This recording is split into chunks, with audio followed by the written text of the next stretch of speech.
Welcome in, welcome back, welcome to Stream of Unconsciousness, where the subject's made up and the words don't matter. Today we're going to cover, over the next couple of weeks, we're going to cover something that was suggested to me by Michael Burkeen of Mysteries Untold. Be sure to check out his channel. He was curious as to how I painted some of the things that I paint, so I thought I'd go through the process. This will be step number one as we begin the process here. I thought we'd start with a miniature from Crooked Dice, also check them out. This is the Future Freedom Fighter. Well, not Future Freedom Fighter. This is basically a Battlestar Galactica analog, and this will be the character of Boomer. It's not for intellectual property reasons named like that on their website, but that's really who it represents. So basically, I start by putting the mini in their base and gluing it to a bottle, medicine bottle, because it's just easier for me to deal with as I paint.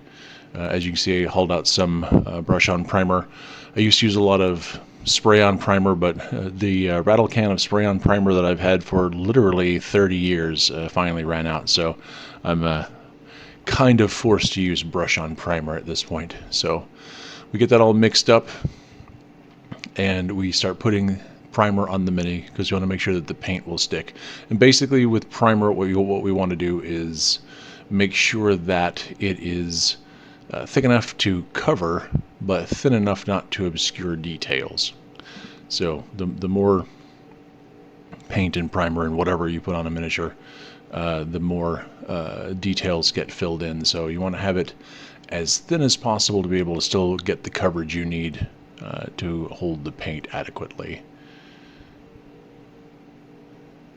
Little finishing touches there, and here we have the miniature with his primer dry.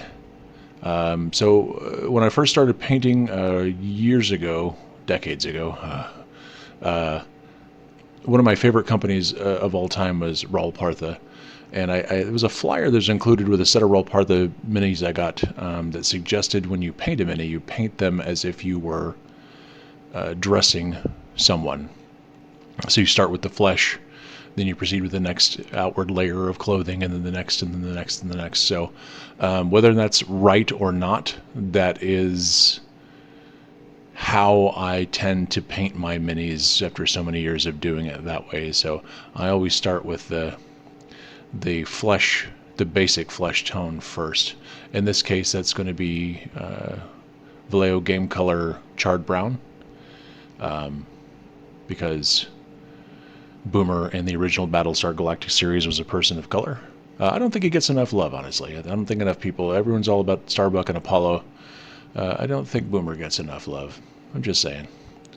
Yeah, so not a lot of exposed skin on this mini, but we go through, and I go through, and I make sure that I get all the coverage that I need. Again, as I go on, and I'll mention this a couple of times as I go on, you'll notice that I'm not just slopping it on everywhere in places like, because clearly I could just paint his entire head in charred brown and then come back and paint the hair a different color. But as I said, the more layers of paint and whatever you get on there, the more details you're going to fill. So you want to again make sure that you're getting thin coats in the right place.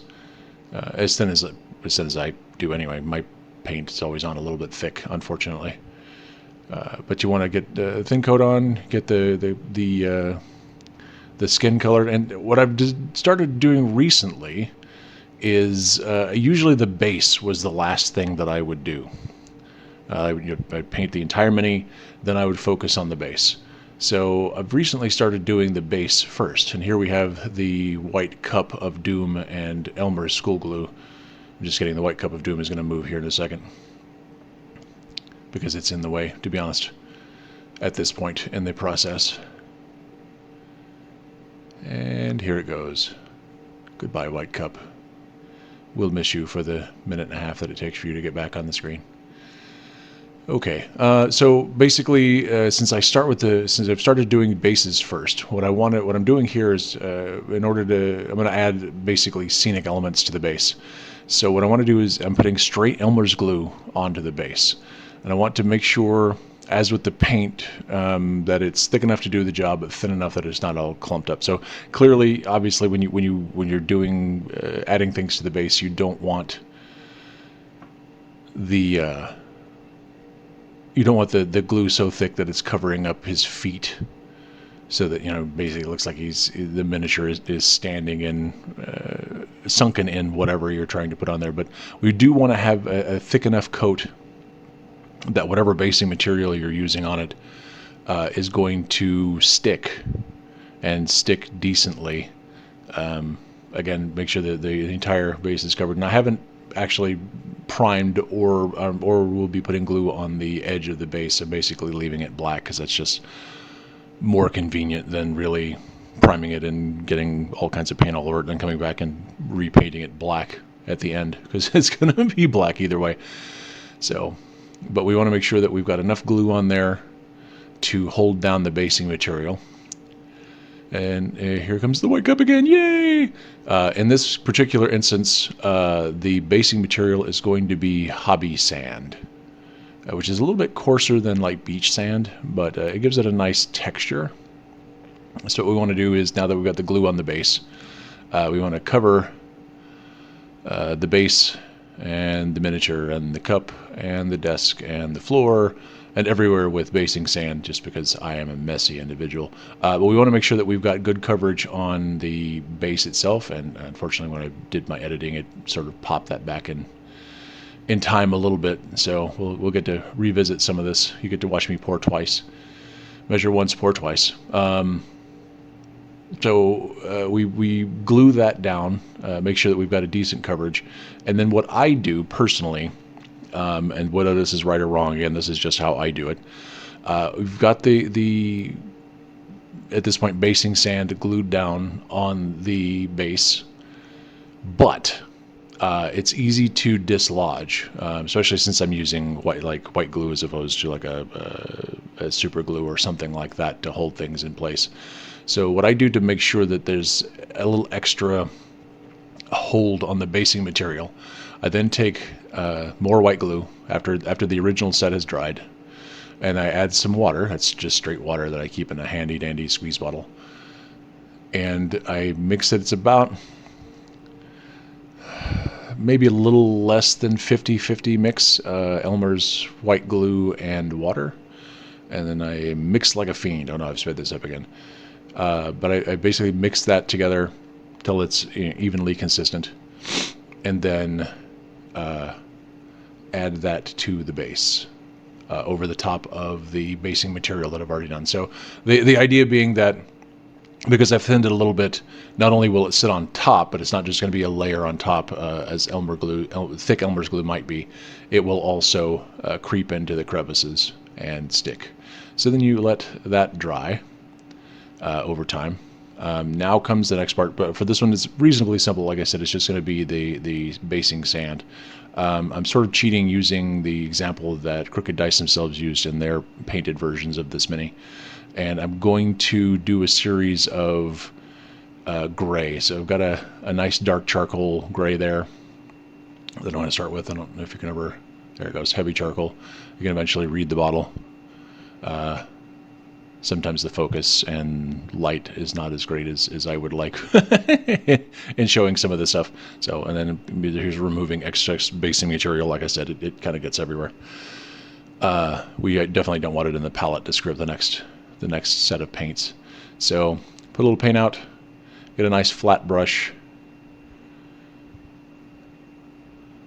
and then we start to cover the base with the darkest color that we're going to use. We're going to make sure that's the bottom, because everything that we do after that is going to go over the top of this.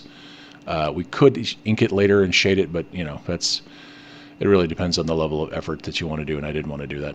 So start with the darkest base color first. So do as much as you can with a giant flat brush. Then again, because we want to make sure that we're not filling in details with paint, rather than having slopping it all over his feet, I use a slightly smaller brush to finish getting around the feet there. Yeah. That way I don't, it's a little bit less messy, it's a little bit less possibly filling the detail. but we get a good coverage of that. And then I can also see any place that maybe the flat brush didn't get. That occasionally happens. It's tough sometimes to see with the shiny paint. You can't see it until the paint dries, where there's a place where, oh, that wasn't a shiny spot, that was actually, you know, a mist spot where the primer is showing through. So we don't want that. So here we've got the dried now darkest underlayer for the base. Next, what we're going to be doing is we're going to be doing some dry brushing. And we're going to dry brush this in successive lighter layers. I actually use two different brighter layers on this. The first one is, that's actually a cold gray. I tried to put that on camera, but unfortunately the bottle is old enough and I've handled it enough that the name is actually rubbed off, so you can't really see the name of the paint, but it's a Vallejo Game Color Cold Gray.